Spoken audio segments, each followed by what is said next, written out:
यकीन है कि कल जो हमने पढ़ा था सूरह अहज़ाब की आयत नंबर 1 से लेकर 3 तक वो आपको बखूबी याद होगा। इससे पहले कि मैं आगे पढ़ाऊँ, मैं ये जानना चाहूँगा कि आप में से किस बच्चे ने घर में पढ़ा है सूरह अहज़ाब की। जो सूरह अहज़ाब में क्या क्या बयान किया गया है, सूरह अहज़ाब के मज़ामीन बयान करें। जी बेटा।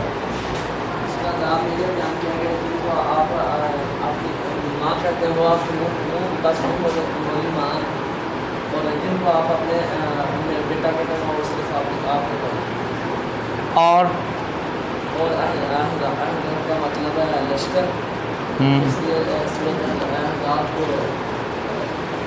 हिज़्बुन मैना का मानी लश्कर है। और चूँकि ये थोड़ा सा नीचे कर लें ताकि आपके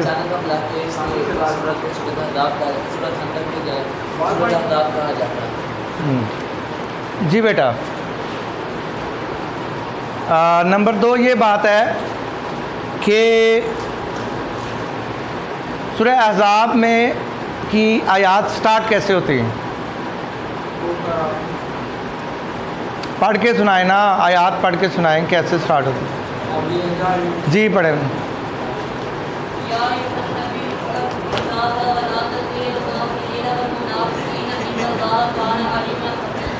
जी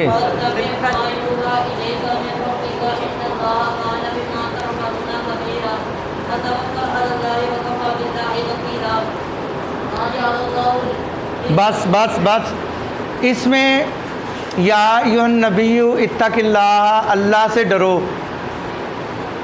वला तुतील काफिरीन वल मुनाफिकीन, वला तुतील काफिरीन वल मुनाफिकीन का क्या माने? जी आपसे पूछा है। जी बेटा आप बता दें। वला तुतील काफिरीन वल मुनाफिकीन, जब आपने जवाब देना होता है तो इसको नीचे कर लिया करें। जी बेटा। अच्छा एक बात कल एक और की गई थी कि अताअत में और इत्तबा में क्या फ़र्क है, किसी को याद हो? अताअत और इत्तबा में क्या फ़र्क है? जी बेटा आप बोलें।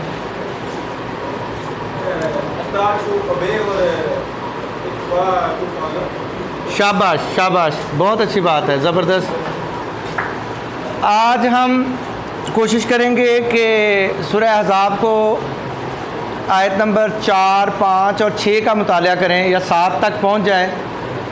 एक और बात की गई थी कि अल्लाह ताला ने किसी आदमी के दिल में, किसी आदमी के पहलू में 2 दिल नहीं बनाए। इसका क्या माने है? चले मैं बता देता हूँ कि किसी आदमी, या तो आदमी सच्चा होगा या झूठा होगा। ये नहीं हो सकता कि एक आदमी एट ए टाइम दिल के लिहाज से, अंदर के लिहाज से या सच्चा हो या झूठा हो, एक ही होगा। या वो सच्चा होगा या वो झूठा होगा, या वो काफिर होगा या वो मुनाफिक होगा, यानी कि काफिर होगा। मुनाफिक तो काफिर से भी बदतर इंसान होता है। इंसान तो वो होता है, लेकिन जी बेटा जी फरमाएं क्या कह रहे हैं? नहीं बेटा, मुनाफिक की ये फासिक होता है जिसको आप कह रहे हैं, जो गुनाह कबीरा करता है उसको फासिक कहते हैं। जो एलानिया गुनाह कबीरा करे तो उसको भी फासिक कहा जाता है। लेकिन जो फ़राइज़ को ना माने, अल्लाह ताला के अहकामात को ना माने, जैसे नमाज, रोज़ा, ज़कात, हज है, अगर इसकी फ़र्ज़ियत से इनकार करे तो वो काफिर है, और अगर वो नहीं पढ़ता तो वो फासिक है। ठीक है। मुनाफिक की 4 निशानियां बयान की गई हैं, किसी को एक आध पता हो तो बताएं। जी बेटा।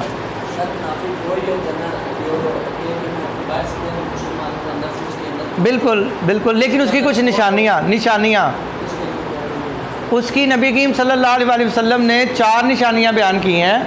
3 आमतौर पर बयान की जाती हैं, चौथी भी बयान की जाती है। नंबर 1 कि जब वो बोलता है तो झूठ बोलता है। आप याद कर लें, मुनाफिक की क्या निशानी है? जब वो बोलेगा तो झूठ बोलेगा। नंबर 2 जब वो वादा करे तो वादा खिलाफ़ी करता है। नंबर 3, जब वो अमानत रखी जाए तो उसमें ख़यानत करता है। और जो चौथी बयान की गई है किसी और हदीस मुबारका में, वो ये है कि जब लड़ता है तो गाली बकता है। तो मुनाफिक की 3 बुनियादी तौर पे अक़साम है, वो है निशानियां हैं। नंबर 1, जब बोले तो झूठ बोले।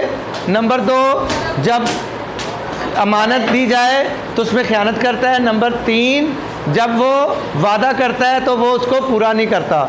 नंबर 4 जो बयान की गई है और हदीस मुबारका में, वो ये है कि जब वो लड़ाई करता है तो गाली बकता है। औज़ु बिल्लाहि मिनश शैतानिर रजीम, बिस्मिल्लाहिर रहमानिर रहीम। व तवक्कल अलल्लाह व कफ़ा बिल्लाहि वकीला। इसका तर्जुमा, व तवक्कल अलल्लाह व कफ़ा बिल्लाहि वकीला। जी बेटा, आपने नहीं कुछ बताया। स्टैंड अप बेटा। जी आप बता दें। और अल्लाह कार साहब बेहतर है। जी बेटा, एक और क्वेश्चन जो अभी मेरी बारी है बेटा, अभी मेरी बारी है। वमा जाला अज़वाजकुमुल्लाती तुज़ाहिरून मिनहुन्ना उम्महातिकुम।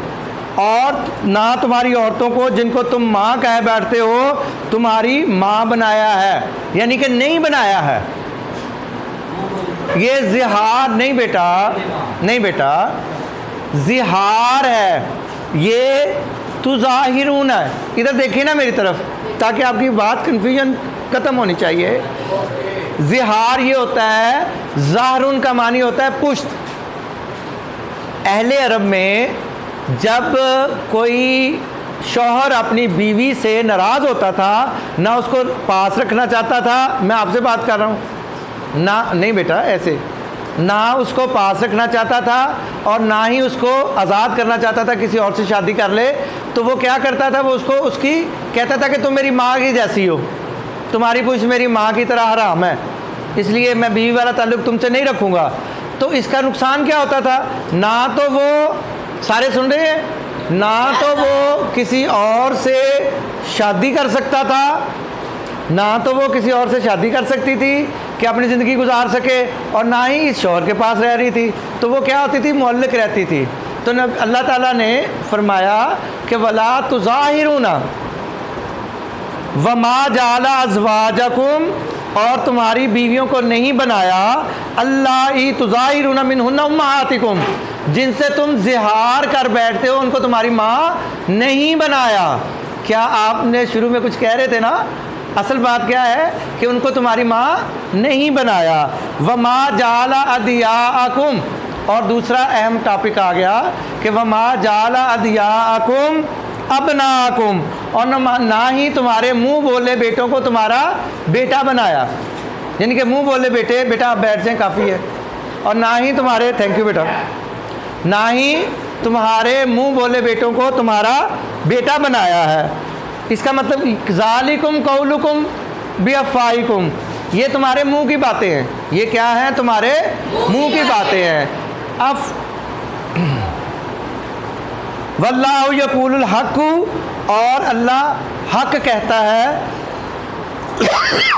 सॉरी, वह यहदिस सबील, और वही सीधा रास्ता दिखाता है।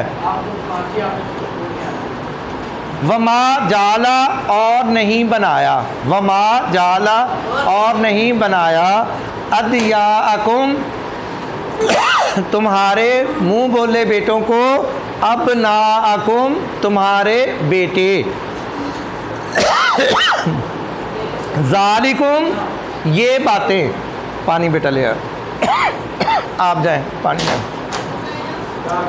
ज़ालिकुम, ये बातें, कौलकुम, ज़ालिकुम, ये कौलुकुम, ये बातें, बिअफ़वाहिकुम, तुम्हारे मुंह की बातें हैं, यानी कि इनकी कोई हैसियत नहीं है।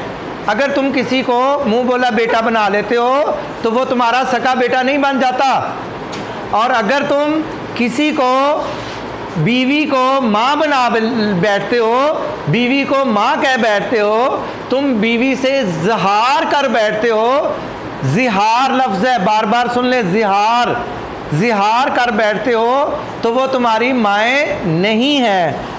ये तुम्हारी क्या है, मुंह की बातें हैं, जैसे मुंह से कोई ऑल फॉल बकते रहते हो वैसे तुम्हारा ऑल फॉल है। वल्लाहु यक़ूलुल हक़, और अल्लाह हक बयान करता है, वह हुवा यहदिस सबील, और वही सीधे रास्ते की तरफ रहनुमाई करता है।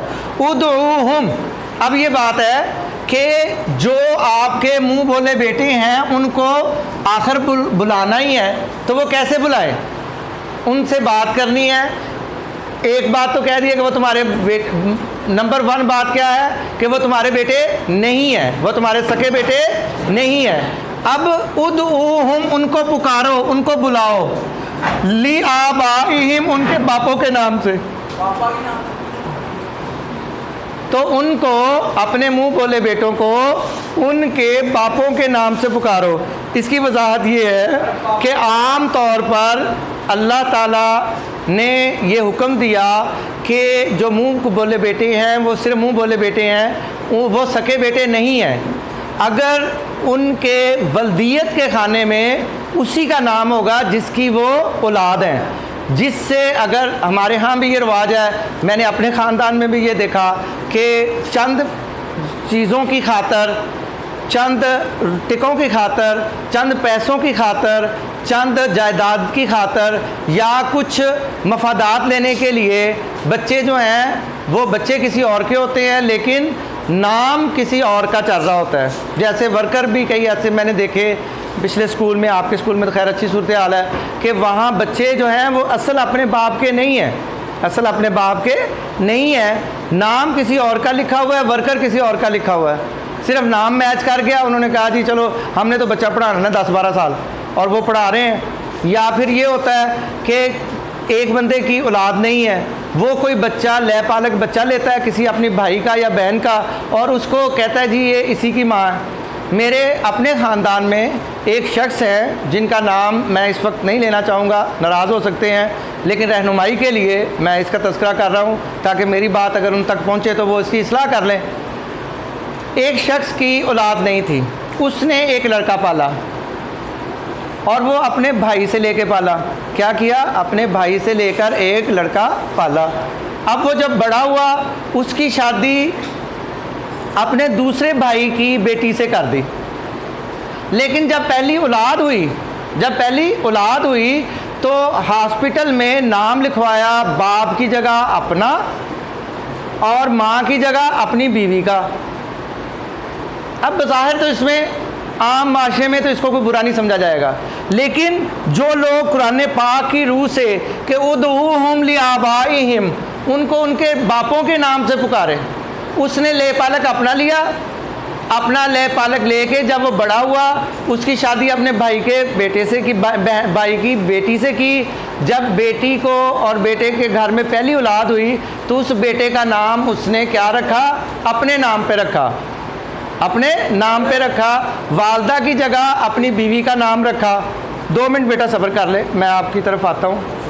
अगर ज़्यादा अहम बात है तो आप पहले कर लें। जो लड़का था उसको सिस्टर नहीं या दूसरे भाई? बेटा जो लड़का था वो दूसरे भाई की बेटी से था, लड़का तो एक भाई का, वो 3 भाई हैं, ठीक है। एक के घर में औलाद ही नहीं है, एक के घर में बेटा हुआ, एक के घर में बेटी हुई, उनकी आपस में शादी करा दी। नाम की जगह पे, माँ की जगह पे अपनी बीवी का नाम लिखवा लिया और बाप की जगह पे अपना नाम लिखवा लिया। तो जब इसका क्या फ़ायदा उन्हें नज़र आया, ये तो वो जानते हैं, मैं तो इसमें सिर्फ निशानदेही कर सकता हूँ कि ये बात गलत है और उनको अगर मेरी औकात हो तो मैं उनको रोकूं कि वो इस हुक्म की खिलाफ वर्जी कर रहे हैं। उदऊहुम लिआबाइहिम, हुआ वो चीज़ अक्सातु ज़्यादा इंसाफ वाली बात है, ज़्यादा इंसाफ वाली बात है।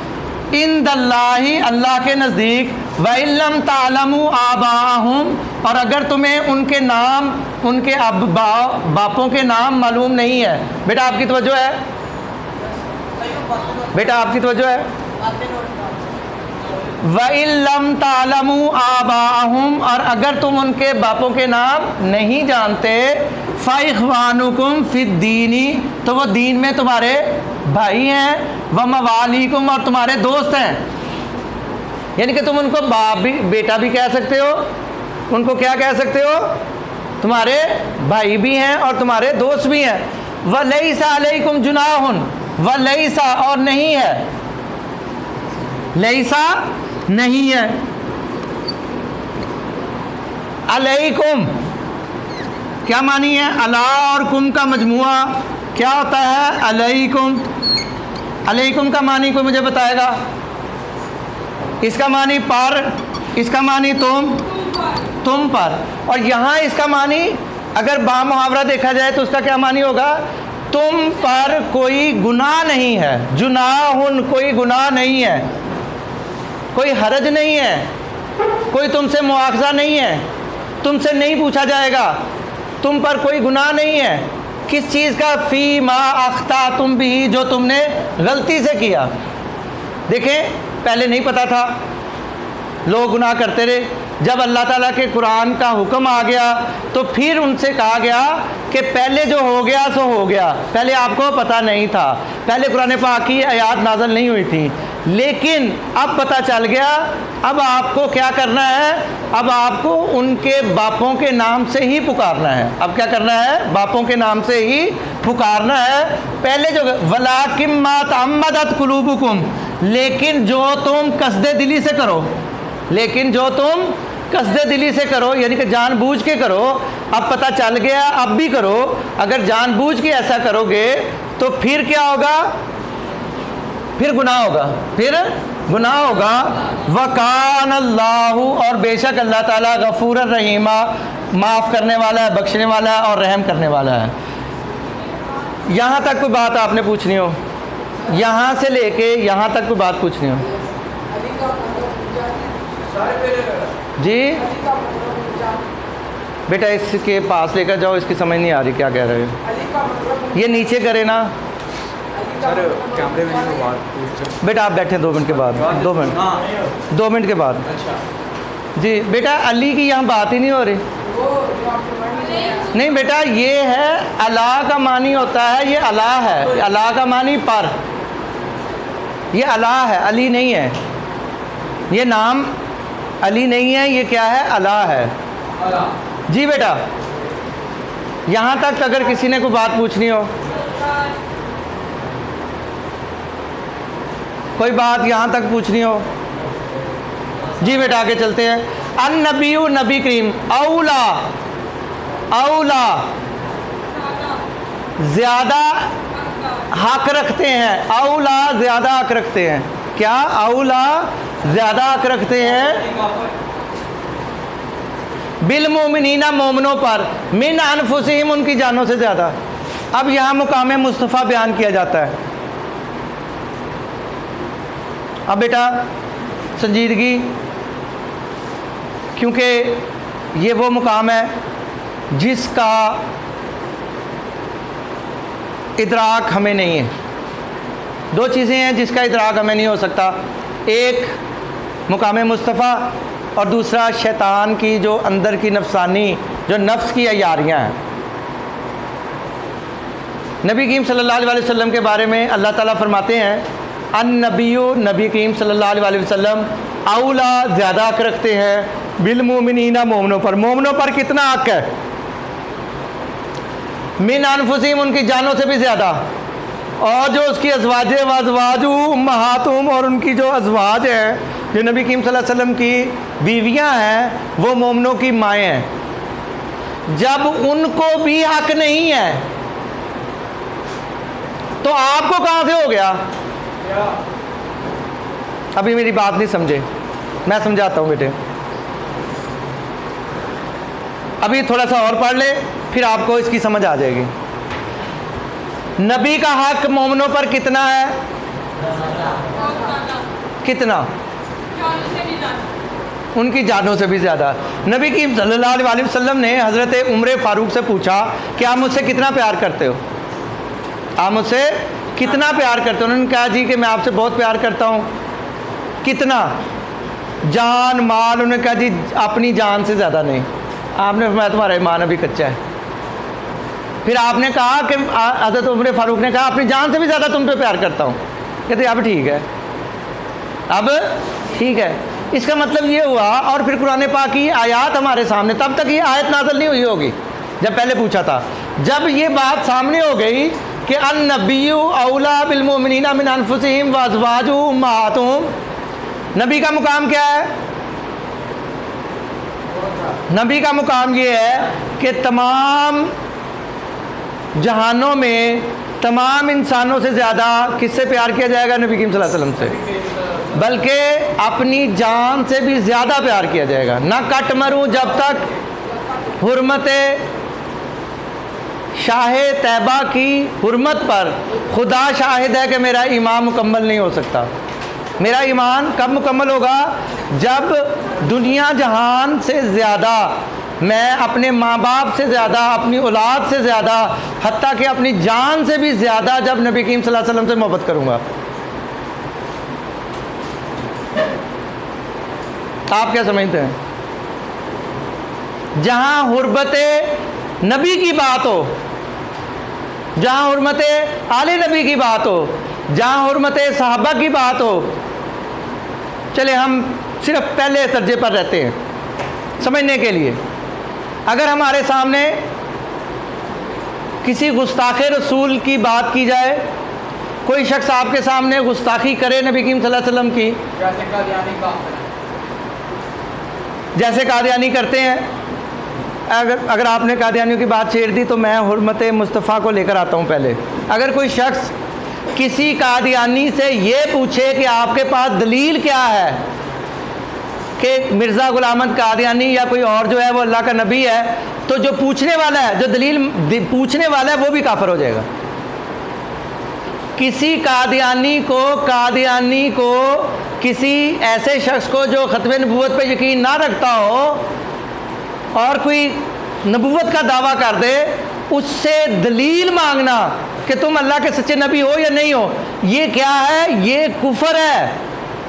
वो बंदा मुसलमान ही नहीं रहता, क्योंकि अल्लाह ताला ने जब ये कह दिया कि मा काना मुहम्मदुन अबा अहदिम मिन रिजालिकुम वलाकिन रसूलुल्लाह व खातमुन नबिय्यीन, जब अल्लाह ने नबी करीम सल्लल्लाहु अलैहि वसल्लम को खातमुन नबिय्यीन कह दिया, इसके बाद कोई खत्म नबी के बाद कोई नबी है ही नहीं। नबी करीम सल्लल्लाहु अलैहि वसल्लम के बाद कोई नबी है ही नहीं। मैं गवर्नमेंट ऑफ पाकिस्तान को इस हवाले से इमरान खान को और हमारी गवर्नमेंट को खराज तहसीन पेश करता हूँ कि उन्होंने हमारे आइन में ये शामिल कर दिया कि जब भी कभी कहीं भी, चाहे किसी भी किताब में, चाहे दरसी किताब में, चाहे कहीं भी, जब नबी करीम सल्लल्लाहु अलैहि वसल्लम का नाम नामी लिया जाएगा तो फिर साथ खातमुन नबिय्यीन ज़रूर लिखा जाएगा। जहाँ भी लिखा भी जाएगा और पढ़ा भी जाएगा। पहले ये बात नहीं थी। एक काम जुल्फ़िकार अली भुट्टो ने किया कि उनको कादियानियों को गैर मुस्लिम करार दिया, और नबी करीम सल्लल्लाहु अलैहि वसल्लम की आखिर ज़मान नबी होने को और आपके ख़त्मुन नबिय्यीन मानने को हमने आइन का हिस्सा बनाया। और अब इमरान खान की हुकूमत ने उससे अगला काम किया कि जो शख्स क्या करे, जब भी नबी करीम सल्लल्लाहु अलैहि वसल्लम का नाम लिखेगा, साथ सल्लल्लाहु अलैहि वसल्लम तो लिखेगा ही लिखेगा, लेकिन उसके साथ साथ खातमुन नबिय्यीन भी लिखेगा। सुभान अल्लाह। बहरहाल हम बात कर रहे थे कि अन्नबिय्यु औला बिल मोमिनीना मिन अनफुसिहिम व अज़वाजुहुम उम्महातुहुम, बात समझ में आ गई। इससे आगे व उलुल अरहामी, और रिश्तेदार, बाज़हुम, उनमें से बाज़, औला बिबाज़िन, बाज़ पर ज़्यादा हक़ रखते हैं। अब वही बात हो रही है कि पहले ये होता था कि जो मुंह बोले बेटे होते थे उनको जायदाद में भी हिस्सा दिया जाता था। तो अल्लाह ताला ने कहा कि नबी ज़्यादा हक़ रखते हैं, उनकी अज़वाज मुताहरात जो हैं वो माएँ हैं आपकी, और जो रिश्तेदार हैं वो रिश्तेदारों पर ज़्यादा हक़ रखते हैं। फ़ी किताबिल्लाहि मिनल मोमिनीना, मोमिनों पर ज़्यादा हक़ रखते हैं। जब उनको ये हक़ नहीं है कि विरासत में हिस्सा दिया जाए, तो मुँह बोले बेटे को कैसे दिया जा सकता है? तो बात समझ में आ गई। आज हमने दो चीज़ें सीखने की कोशिश की हैं। एक मुकाम मुस्तफ़ा बादज़ खुदा बुज़ुर्ग तुई किस्सा मुख्तसर। मैंने क्या कहा, समझ आई? बादज़ खुदा बुज़ुर्ग तुई किस्सा मुख्तसर। कि अल्लाह के बाद तुम ही सबसे ज़्यादा बुज़ुर्ग हो, सबसे ज़्यादा इज़्ज़त वाले हो। किस्सा मुख्तसर, यानी कि अल्लाह के बाद हमारे जो चंद लोग हैं वो नबी करीम सल्लल्लाहु अलैहि वसल्लम की शान को बढ़ाते बढ़ाते इतना बढ़ाते हैं कि अल्लाह के पास ले जाते हैं, अल्लाह से बढ़ा देते हैं। और कुछ जाहिल लोग जो हैं वो नबी करीम सल्लल्लाहु अलैहि वसल्लम की ज़ात में से तनकीस करते हैं। हम क्या कहते हैं कि बादल खुदा बुज़ुर्ग तुई किस्सा मुख्तसर। अल्लाह ताला मुझे हक बात कहने की और उस पर अमल करने की तौफीक दे और आप लोगों को भी समझने की तौफीक दे। वमा अलैना इल्लल बलाग।